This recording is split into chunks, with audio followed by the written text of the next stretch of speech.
продолжится.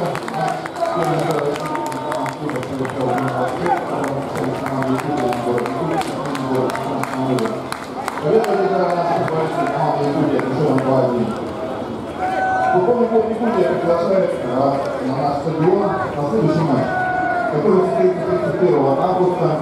Соперником нашей команды будет футбольный клуб «Чита», город Чита. Начало встречи в 16 часов.